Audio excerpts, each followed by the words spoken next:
I just got an amazingly beautiful vintage machine.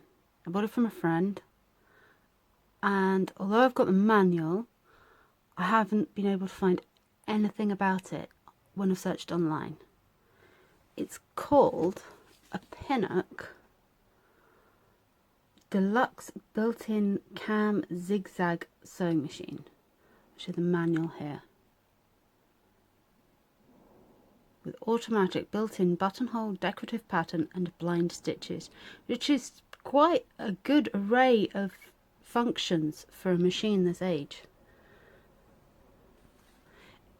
I'm told that it is a semi-industrial machine designed for people who sewed at home, working from home for a company.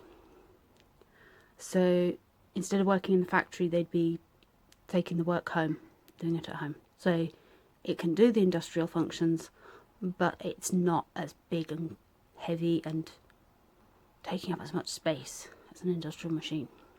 It's also not going to be doing dedicated functions like an industrial machine does, where it might only do one stitch. So I decided that because the information isn't available about this incredible machine online, I'd put what I do know online for other people, including me just sort of pottering about finding out about it. And my bobbin has just broken its thread, so I'm about to find out how to put the bobbin thread in. Let's have a look.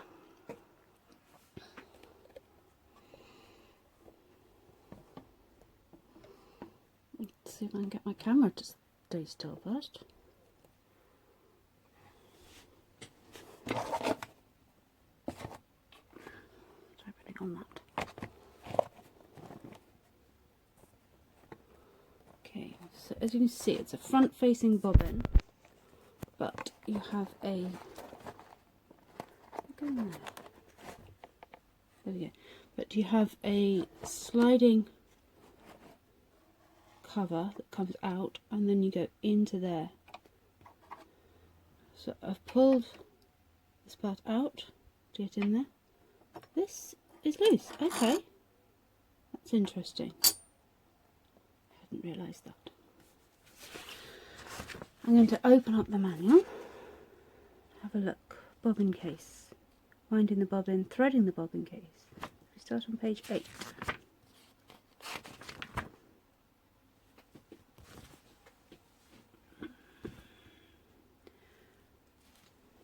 So pause for a second while I read this. Okay, so I've had a read, and I remember doing these before. My most recent machine didn't have this. So I put the bobbin reel in this way round. Just to clarify, I've got the thread going round this way. See that? It's coming away from the bobbin, away from me. And I've got the case this way. Do we call that the case? Yes. With the slot facing that way. Put that in there.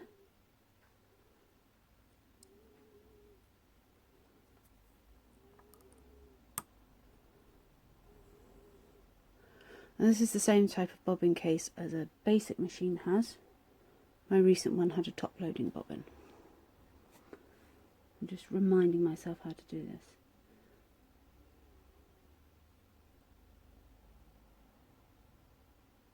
It enters the delivery eye under the tension spring. Yes, I've done that bit. I did that automatically without thinking. That's here. That's the tension spring there. So if the tension is wrong on the bobbin side of the sewing, this is what you adjust here. We'll look at that another time.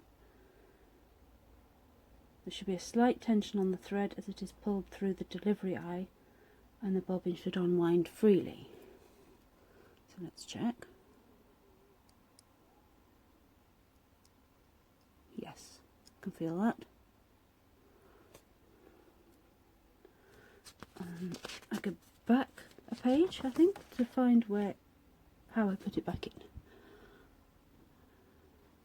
It goes with the protruding finger, that is called, at the top. There's a little gap for it. Oop. There's a little gap for it just there. I don't know if you can see that.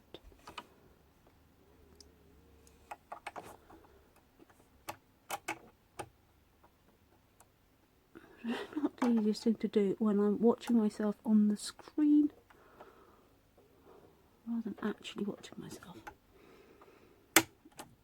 There we go.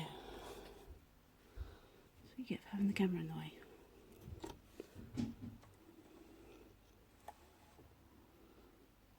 I'm turning the flywheel towards me, but this machine has a clever function. You can't do that until you put the foot down. It stops.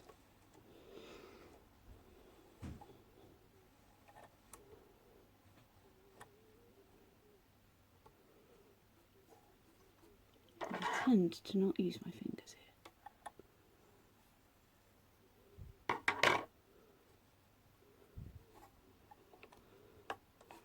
Let's put that back in place.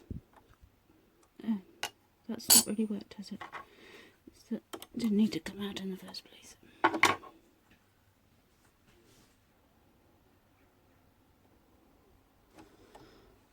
I've put that plate back on.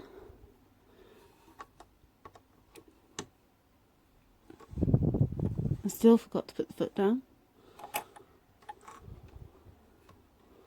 It's kind of a bit of a clunky method for bringing the thread through from underneath.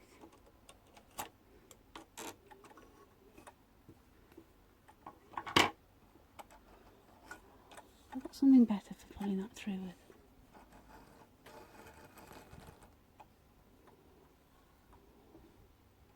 It didn't work very well, did it?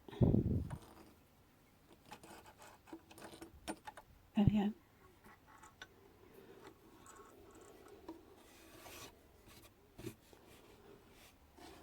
And it's all really clean. Nice and neat and clean under there. So my friend's done a good job with this.